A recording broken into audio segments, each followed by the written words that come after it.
poor kids, the poor young people, the poor souls in Idaho. And that is very confusing to me.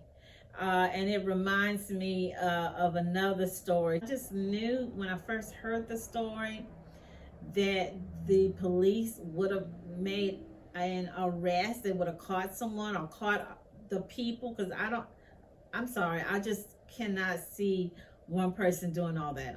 I think it's more than one person, but hey, no telling. So here I'm reading from CNN News again, you guys. So here they're saying, this is like a little timeline, and I'm going to compare this to another story that came to mind. And I know people saying, oh, it reminds them of the Ted Bundy. I forgot about that Bundy guy. I had to go back and read a little bit because I had forgotten about him. Okay, so here they're saying the killing of 4 university, or should I say the delete, because YouTube, even though I'm still new and learning, I'm seeing a lot of people are using the word delete, or when they say the other word KI, they put the little a little sign or something. Okay, so here they're saying the killing, the delete of 4 University of Idaho students this month in their off-campus home has prompted investigative efforts by FBI. So the FBI is helping the mouse count. Again, remember, these little small police departments, they're not set up for this type of stuff, you guys. They're not. I'm just saying, they're not. Okay, it kind of reminds me of the Abby and Libby story, the little girls in Delphi, and then they did finally get somebody after almost 4 years. And I'm still thinking, I kind of don't think that he possibly is the person, but you know, and I hope that this won't be the same thing. So here they're starting off with a timeline, and this happened the 13th. Like a week or so, almost 2 weeks before Thanksgiving. Okay, so here's Saturday, November the 12th. Kaylee Conclavis, Madison Mogan, Ethan Chapin, Xana Kernodle were students at the University of Idaho, living in a off-campus 6-bedroom apartment. Looked like a house. Okay, so fast forward. So November the 13th, Mogan and Conclavis, they showing them ordered something at a food truck at 141. They ordered $10 worth of something. They showed them talking to some guys. It was just people hanging out. But before 141, they had came from I don't know if it was a club or a little bar where they were drinking. And then I read or saw on someone else's page where someone who was there that was watching them, or he was with someone, said that a lot of the dudes, and these are some pretty young girls, like I had said in my previous video, they look like little models. So there were some dudes that was checking these little girls out, these little young chicks out, you know. So here they're saying that Mogan and Conclavis, Chapin and Kernoodle returned to the home at some point early morning, and about noon Sunday, a call came in to 911 about an unconscious person at an off-campus residence. Okay, so now they're saying Moscow police issued a statement saying 4 people were found deleted in the home off campus, and they have canceled classes. I think I saw where the classes will be Zoom or remote. Okay, so they said they haven't found, I don't know how they know that it is an edged weapon or a Rambo knife. Okay, so what I'm stuck on is something that one of the profilers said, and I saw this earlier today. Okay, so it shows one lady, her name is Mary Ellen O'Toole. She's a former FBI, I don't know if she's an agent or profiler, but she said something that, and it rang a bell because it made me think, you know what, of course she's an FBI profiler, she would know. Reaction versus instrumental. Okay, and that the person who did it, I don't even know if we should call him a person, I'll just say a devil, diabolical devil reject disciple. They had to been a psychopath. They used to call sociopath, not a psychopath. They had to injure themselves, because if you're doing do, you have to have cut. And that's the first thing I thought when they said all that. Someone out there should have a son, boyfriend, husband that have come home and had clothes or blood on their shoes, hands, arms cut, maybe face cut or scratched up. I'm sorry, somebody should have seen that, okay, on a family member. She also said that, remember they said that the people, the community was not in danger, and they came back and said that the public are in danger. Yes, you are in danger. You are. I mean, somebody was able to sneak in a big house with all them people, and you able to do all that? That's some serious stuff. Okay, so then she said reaction. What is reaction? Reaction is, I hit you, you hit me back. You stick your tongue at me, I stick my tongue out at you.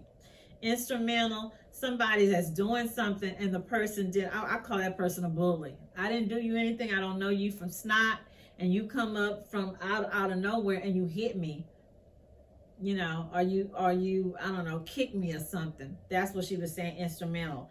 Another forensics or detective that I saw, they were also talking about on another show. His name was Phil Waters, homicide detective, 23 years with the Houston police. He would know his stuff. Okay, so he's saying, I think he has an investigative office now, his own business, but he was saying that these people had defensive wounds. Okay, so that means that they scratched, they clawed, so there should be stuff or evidence under their fingernails. But hey, if this person is not in the system because he has not committed a crime or did anything, they're not going to have that information in the database, okay? Especially if he's a young person. He might be in their age group, or maybe even younger than them, that the suspect cut themselves, basically like what the first lady, Miss O'Toole said. It's just kind of common sense. You know, I've cut myself cutting up pieces of chicken. I've cut myself trying to do a fish. You know, I've even cut myself just doing basic arts and crafts. You're doing all that? That takes a lot of energy to what that monster did to 4 people. These are my questions. I'm just get to the thing. These are my questions. Where was the ex-boyfriend? Okay. One of the young ladies, I think her name was, I think the 2 girls, Maddie and Kaylee, November the 20th, 1 week after the bodies of the 4 students were discovered, authorities still had no suspect or weapon. That's weird. Okay, police has fielded 646 tips and conducted more than 90 interviews. Okay. That's a lot. So that means, I mean, let's think about it. I don't see them solving this no time soon. Let's put it like that. If they do solve it, it'd probably be next year around the spring or the summer. But I don't know. This is really, I know it's probably got the little web sleuth, the little Sherlock Holmes detectives on Reddit. It's really got their little minds boggled, because everybody's trying to solve this, trying to see, you know, who could have done it. You know, it's a big who done it thing. These are my questions or my concerns, just as if I would have been related to these young people or a neighbor down the street. Where are the cameras? Cameras. Everybody have cameras these days. They said there was a dog. Dog wasn't hurt, because remember I said on my first video, where was the dogs? Dogs would have alerted them. They said there was a dog. The dog was found. Nothing wrong with him. The dog is shared by, I believe it's Kaylee and her boyfriend, who she had recently broke up with a couple months earlier. They even said that this young lady had called her boyfriend about 7 or 8 times from 1 something all the way until like 2:55. You girls, I'm keeping it real. That's when you know, that's when you need your man to be there. Or if a dude is, if you're a dude and you're trying to get out the friend zone, you in that little friend zone, and you're trying to move up to the boyfriend, that's how you do it, by being available. Because this girl could have been out there on the highway driving with a flat, and you calling boyfriend, he won't answer. She could have been like those people that was at the Walmart with Andre being going crazy, running, and finally made it to the parking lot, calling your husband or your boyfriend or your ex-boyfriend, hey, come get me, I'm scared, I need you. Or hey, she could have been, you know, anything, but she's called this dude 7 or 8 times. And I think when the police did contact him, they said that he told them he was sleeping. I really want to know, where was he? Why and what were they doing? Also, the 2 survivors. I didn't know there were other people. I just thought it was those 4 young people. I didn't know there's 2 other girls, and they're not saying much about them. So they're saying the 2 other survivors, they were on the bottom floor of the first floor. I don't know how the place is set. The second floor, there were the other 2, and then the third floor. We don't even have to be Nancy Drew. You don't even have to be that smart. How do a person come through the first floor and there's people all there, or there's some rooms, but they go up to the second and the third floor and delete those people? And then you leave out, and those other people on the first floor are there, and they are not disturbed or whatnot. And then they also tell the police or whoever, I didn't see anything, I didn't hear anything, I get up and I saw them unconscious. But the police are saying blood was all over the place, and there was blood. They showed the blood that was dripping outside the wall of the house. Make it make sense. That's all I'm saying. Make it make sense. Did the survivors, do they have boyfriends? Just asking, just curious. I'm still curious about the ex-boyfriend, who the girl called him, and then one of her friends, her little best girlfriend, she called. I guess she said, well, I'm going to try to call him because he's not answering my friend's call. I'm going to see if he's going to pick up the phone. He still didn't pick up the phone. I'm sorry, y'all, but that's suspicious to me. To me, it is. Okay. What is suspicious? If I woke up, or if these girls, well, I don't know what time they woke up, but I'm just going to assume they woke up at, I don't know, 9 o'clock, 10 o'clock. Why did it take you until 12 o'clock or almost 12 o'clock to call 911?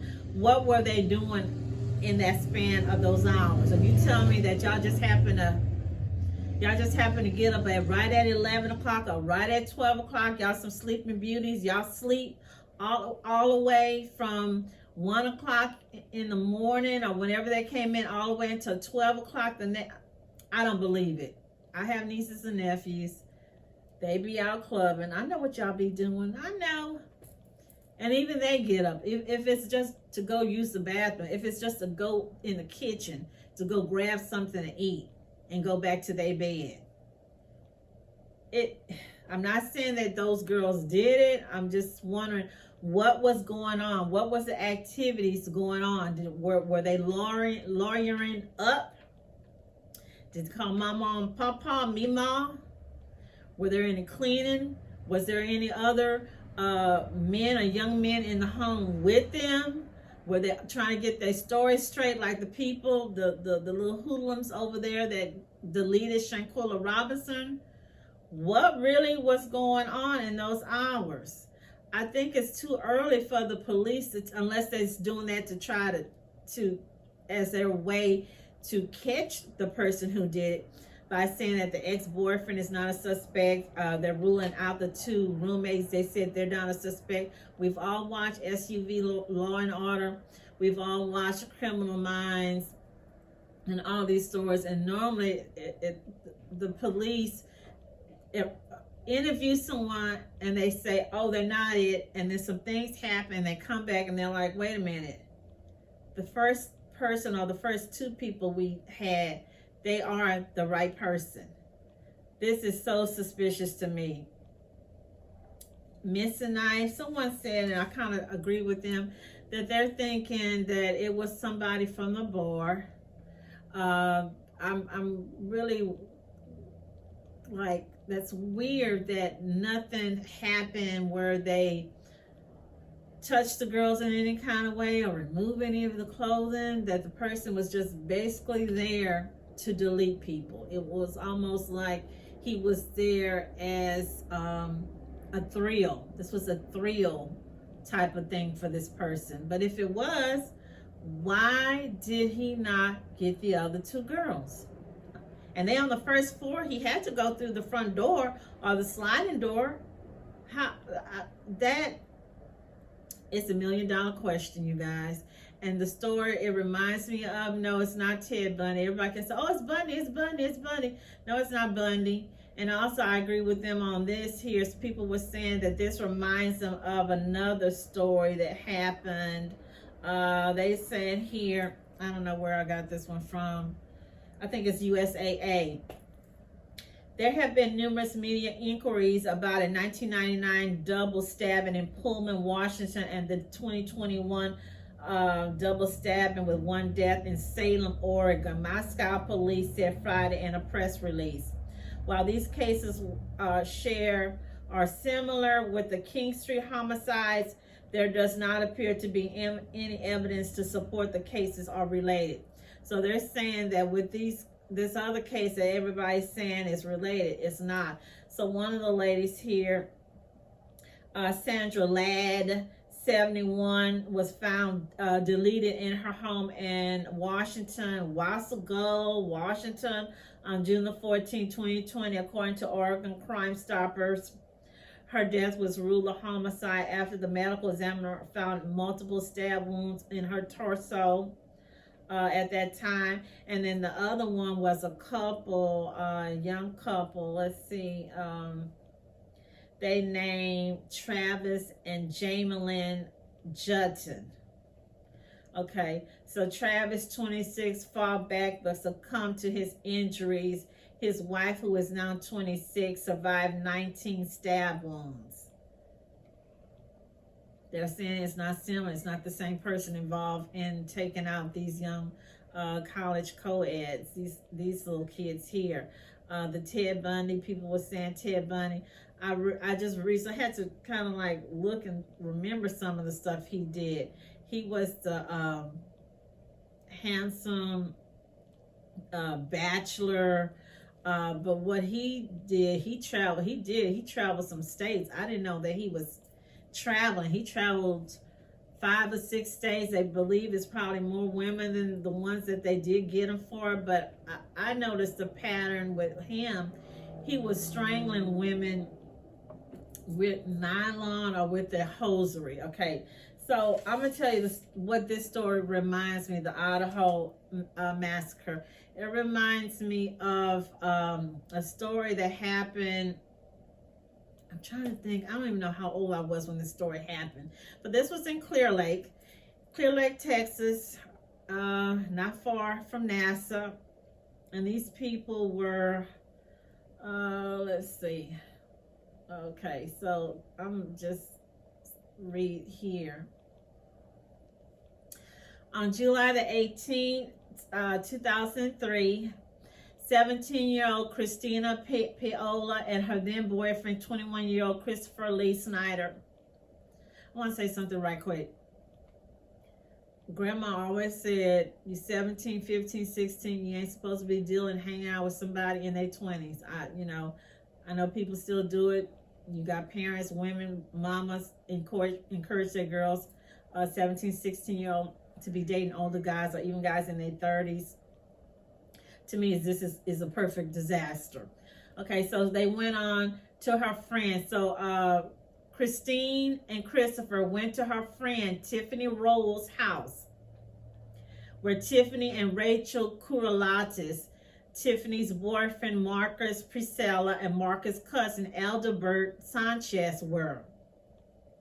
According to Paolilla, the couple planned to get drugs at the house. But Snyder reportedly got into an argument with Priscilla. And Priscilla is not Priscilla, a girl, but the dude. Which led to the killings of Rowell, Carolitis. Okay, she was a young Greek girl. Rowell, she was a young black lady, young black girl. Priscilla and Sanchez, they were two young Hispanic cousins. Or they say, yeah, cousins.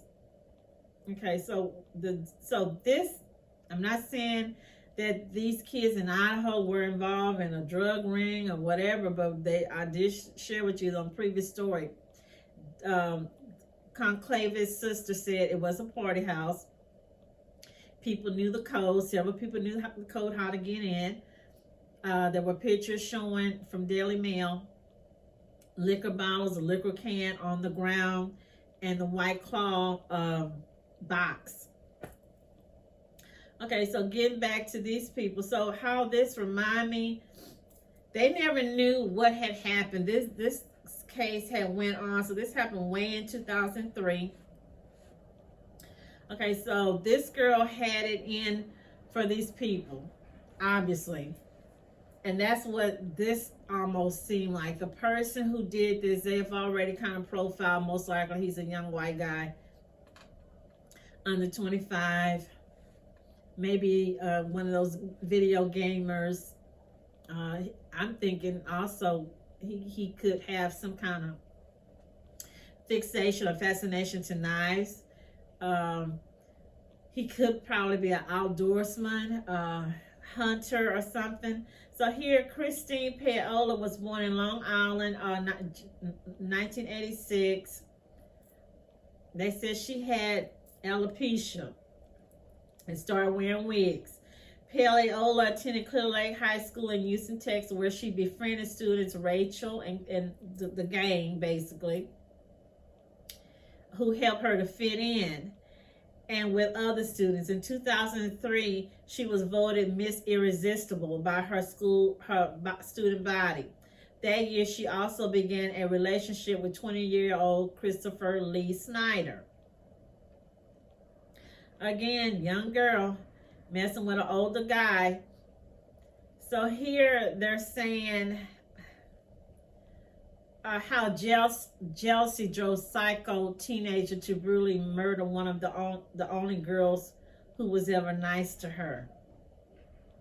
Christine was viciously bullied in high school over the outlandish wigs and messy drawn-on eyebrows she wore to hide the fact that she went bald as a young child.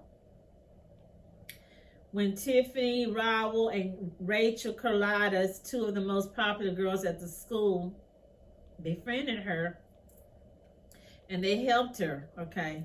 So basically, this is how she paid her friends back. So what they're saying, the police, is that when they found these people, they were bludgeoned. Now they wasn't stabbed, but they were bludgeoned.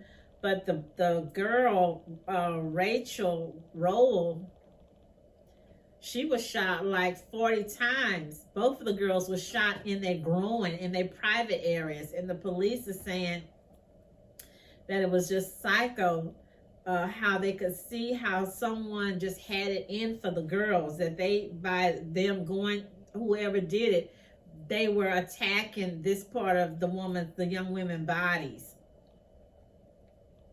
Okay, apprehension. Let's get to this.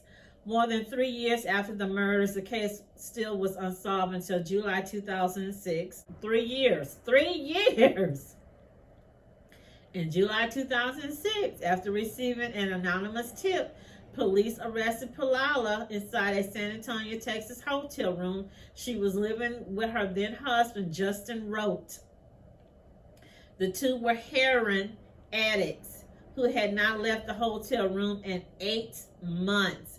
Initially, Paolilla denied killing her friends. In this interrogation, however, Rote told police that his wife had confessed to him that she had been an active participant in the murders. He stated that Paolilla had gone back into the house and beat Carolitis to death with a gun. Because after she did all that shooting, In the woman's private areas, the woman was still alive. So she went back and just whooped her up some more. Before he could be apprehended by police, her lover, her ex-lover, Christopher Snyder committed, and you know what, SU, in Greenville, South Carolina. So she was convicted October the 13th, 2008, convicted on 4 counts of capital murder because she was a juvenile offender at the time of the killings. She was spared the death penalty. We're so good in Texas, the criminals. We are. We really are. I know y'all think otherwise. She is currently incarcerated at the Mountain View unit in Gatesville, Texas, and will be eligible for parole in 2046. That's still a ways. That's about 20 years away. Psychiatrist Gail Saw stated, I think there's a chance she thought they were pitying her, but still envied them because they didn't have to work so hard to be nice, to be accepted. That's going to create some intense envy and jealousy, bring out that aggression and the wish to punish them for what they have. This is what she said. I'm just stuck on kind of like with the Shanquilla Robinson story, how you can feed these snakes, you can take in these stray dogs or rabid dogs and be nice to them, and they turn around and bite you back. It's unbelievable, and it just boggles the brain. I really believe that with the Idaho mass shooting, that they will catch the person, and yes, it is a young person. I wouldn't even be surprised if it's somebody that lived down the street. Why I say that is, why did they wait until late at night? It looked like they were waiting for these other girls to come home. So, and they're saying the bar. It might not even have been at the bar. It could have been someone that had been looking and waiting for these people that live in the neighborhood and was waiting for these girls. I know they said they ruled out the man that was at the food truck because they said he had a hoodie on. They have ruled out the dude that gave him a ride. I don't know if he was a ride share. They ruled those 2 people out. Of course, they ruled out the boyfriend, and they ruled out the 2 female roommates. All I can say, you guys, we got to lift these people up in prayers, light a candle for these people, the families, the Walmart people. And again, we have to keep ourselves in a positive mode, because all this, it can kind of weigh down on you with the holidays and all. So again, leave me those comments. What do you think? What's your ideas? Have you heard of anything like this? Does it remind you of something? Stay blessed, healthy, and happy. Peace.